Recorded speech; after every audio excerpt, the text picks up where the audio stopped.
Hello everyone, thanks so much for joining me back here for another bedtime story on this Thursday. This week I was lucky enough to go visit DC and I thought what better of a book to read this Thursday than Grace for President, written by Kelly DiPucchio.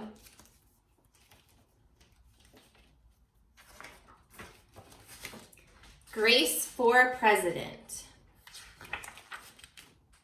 One Monday morning in September, Mrs. Barrington rolled out a big poster with all the president's pictures on it. Grace Campbell could not believe her eyes. Where are all the girls? That's a very good question, said Mrs. Barrington. The truth is, our country has never had a woman president. No girl president ever? Grace asked. No, I'm afraid not, said Mrs. Barrington. Grace sat at her desk and stewed. No girls. Who'd ever heard of such a crazy thing? Finally, she raised her hand. The next day, Mrs. Barrington made an announcement. In the name of democracy, I have invited Mr. Waller's class to join our election. Their class was nominated Thomas Cobb to be the presidential candidate. Grace's heart sank. Thomas was a school spelling bee champion. His experiments always took a blue ribbon at the science fair, and he was captain of the soccer team. Becoming president wasn't going to be so easy after all, Grace thought.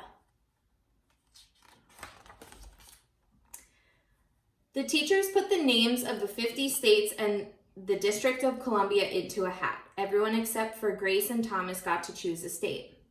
I'm Texas, said Anthony. I'm New Hampshire, said Rose. I'm Michigan, said Robbie. What does the number 16 mean? Each state is assigned a number of electoral votes. That number is determined by how many people live in that state, said Mrs. Barrington. Each of you will be representatives for your state. Altogether, our country has 538 electoral votes, Mr. Waller explained. On election day, the candidate who receives 270 electoral votes or more wins the election. Why 270, asked Rose. That's more than half of the electoral votes, Mr. Waller said. Becoming president really wasn't going to be so easy, Grace thought. Grace came up with a campaign slogan. Make history, vote Grace Campbell for president. Thomas came up with his own campaign slogan. Vote for Thomas Cobb, the best man for the job. Grace listened to what issues were important to students, and she made a list of campaign promises. A peaceful school, no bullies. A cleaner school, no littering. Better hot lunches, no more fish tacos. Thomas made his own list of promises. Free tutoring, free soccer lessons, fish stick tacos every week. Grace made campaign posters and buttons. Thomas made posters and buttons too. Each week, the teachers set a time for the candidates to meet with their constituents. Polls were taken, voters were making their choices. Grace continued to campaign. At recess, she gave speeches. During lunch, she handed out free cupcakes. After school, she held rallies.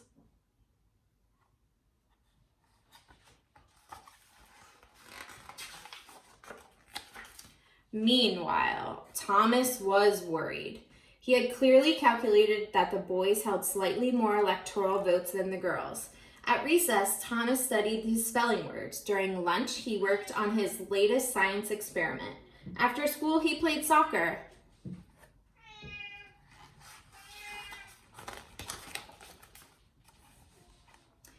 Even before the election, Grace made good on her promises. She joined the safety squad, she organized a school beautification committee, and she volunteered her time in the school cafeteria.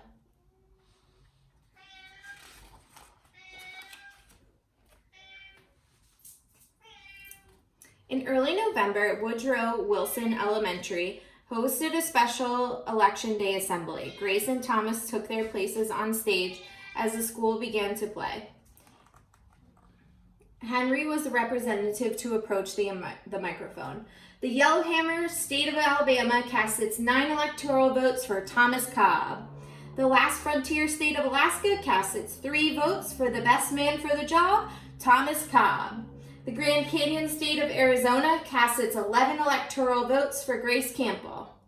And so it went. State after state cast their electoral votes.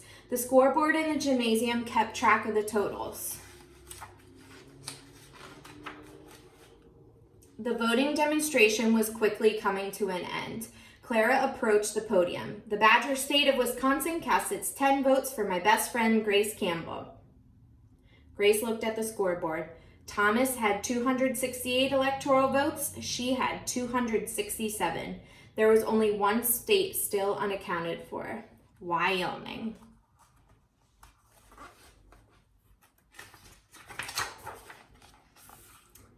Thomas grinned. Grace felt sick. Sam walked up to the microphone. He looked at Thomas. He looked at Grace. He looked down at Grace's handmade flag. Sam didn't say a word. "What are you waiting for?" Thomas whispered. The band stopped playing. All eyes were on Wyoming. Finally, Sam cleared his throat. The equality state of Wyoming cast its 3 electoral votes for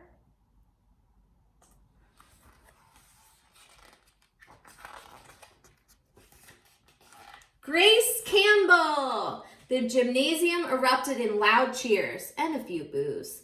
Mrs. Barrington approached the podium. With 270 electoral votes, the winner is Grace Campbell.